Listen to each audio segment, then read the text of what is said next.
उंगली से दाहिनी ओर इशारा। दो हंसों की कहानी। उंगली से बाएं ओर इशारा। बहुत पुरानी बात है, हिमालय में प्रसिद्ध मानस नाम की झील थी। वहां पर कई पशु पक्षियों के साथ ही हंसों का एक झुंड भी रहता था। उनमें से दो हंस बहुत आकर्षक थे और दोनों ही देखने में एक जैसे थे, लेकिन उनमें से एक राजा था और दूसरा सेनापति। राजा का नाम था धृतराष्ट्र और सेनापति का नाम सुमुखा था। झील का नजारा बादलों के बीच में स्वर्ग जैसा प्रतीत होता था। उन समय झील और उसमें रहने वाले हंसों की प्रसिद्धि वहां आने जाने वाले पर्यटकों के साथ देश विदेश में फैल गई थी। वहां का गुणगान कई कवियों ने अपनी कविताओं में किया, जिससे प्रभावित होकर वाराणसी के राजा को वह नजारा देखने की इच्छा हुई। राजा ने अपने राज्य में बिल्कुल वैसी ही झील का निर्माण करवाया और वहां पर कई प्रकार के सुंदर और आकर्षक फूलाए के पौधों के साथ ही स्वादिष्ट फलों के पेड़ लगवाए। साथ ही विभिन्न प्रजाति के पशु पक्षियों की देखभाल और उनकी सुरक्षा की व्यवस्था का आदेश भी दिया। वाराणसी का ये सरोवर भी स्वर्ग जैसा सुंदर था, लेकिन राजा के मन में अभी उन दो हंसों को देखने की इच्छा थी, जो मानस सरोवर में रहते थे। एक दिन मानस सरोवर के अन्य हंसों ने राजा के सामने वाराणसी के सरोवर जाने की इच्छा प्रकट की, लेकिन हंसों का राजा समझदार था।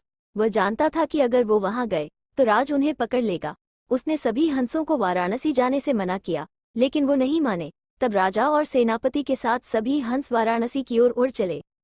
जैसे ही हंसों का झुंड उस झील में पहुंचा, तो अन्य हंसों को छोड़कर प्रसिद्ध दो हंसों की शोभा देखते ही बनती थी। सोने की तरह चमकती उनकी चोंच, सोने की तरह ही नजर आते उनके पैर और बादलों से भी ज्यादा सफेद उनके पंख हर किसी को अपनी ओर आकर्षित कर रहे थे। हंसों के पहुंचने की खबर राजा को दी गई। उसने हंसों को पकड़ने की युक्ति सोची और एक रात जब सब सो गए, तो उन हंसों को पकड़ने के लिए जाल बिछाया गया। अगले दिन जब हंसों का राजा जागा और भ्रमण पर निकला, तो वह जाल में फंस गया। उसने तुरंत ही तेज आवाज में अन्य सभी हंसों को वहां से उड़ने और अपनी जान बचाने का आदेश दिया।